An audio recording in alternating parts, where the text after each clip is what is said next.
Alright guys, so welcome to another video today. It's my Formula E preview of the 2015-16 season. As you can see, some Forza Motorsport 6 in the background with the Formula E car around Brands Hatch. I thought I'd keep you guys entertained while I talk through this video.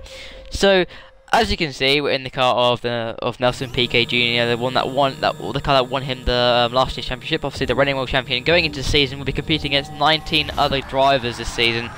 At the season opener in Beijing, which actually is tomorrow of date recording. So the 24th of October will be the first race of the season at Beijing, and you know, last year was such a good season. I really enjoyed the racing, street circuits, left, right, and centre, various cities around the world, and I think it was a really good season, very positive. I mean, I watched the first race ever at Beijing last year.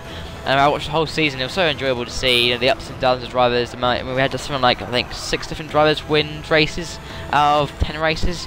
Yeah, just a crazy amount of people who were able to win this year and last year. I think this season is going to be a bit of a same sort of story. I think anyone can win the championship this year. I mean, Nelson Piquet Jr. comes into the season as a one-year-old champion, the inaugural season champion. And he comes in this season probably a bit more confident than most others. But we have some very strong lineups on the grid. Like last year, we have the Abt racing team, Degrassi and Abt in the cars. Then we have Andretti Formula E team. We have Simone Di Silvestro and Robert Fringe. So that's a different lineup for Emlyn, actually, Aguri. And then Dragon Racing, D'Ambrosio and Deval. So that's pretty much the same as last year. Then DS Virgin Racing Formula E team, we have Sam Bird, who actually had quite an unlucky season last year. I do feel for him. He won the last race of the season back in London on the Sunday, which was pretty good. And John Eric Burns now joined that team. He was part of he was part of Andretti, so he's moved on from Andretti to Virgin Racing. And then Edam's exactly the same lineup: Nicolas Prost and Sebastian Buemi in that team. Buemi, obviously the runner-up from last year. He would want to win the championship. I think he lost it out last year. It was so unlucky for him to have lost out, and it's a shame that he actually lost out in terms of the championship at the end of the year. I thought he had it in his hand. You know, he won the race on Saturday at London E3, and then Sunday really didn't go well for him. He got lucky. He didn't get lucky. Piquet Jr. got quite lucky in that race to come out on top.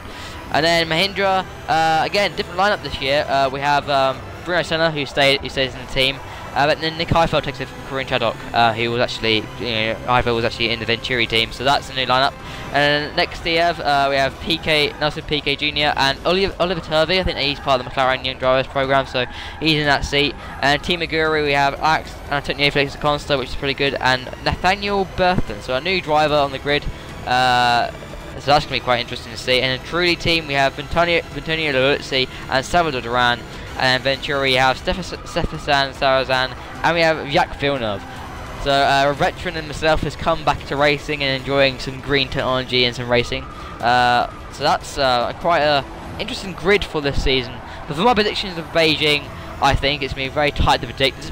For these races, you can't really predict what happens.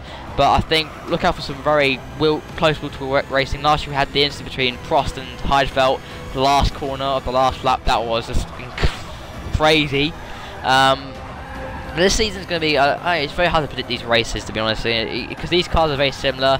This season they've got different drivetrains. Each car's got different gearboxes, drivetrains. Like every team have got a responsibility of their cars, and they can do a lot more with their cars than they did last year. Last year the cars were pretty much the same. So that wraps up this video, guys. I hope you enjoyed it. Please leave a like and subscribe for more racing content on this channel, and I'll see you in the next video. Thanks, guys, and let's hope that this season is a good one. Bye, guys.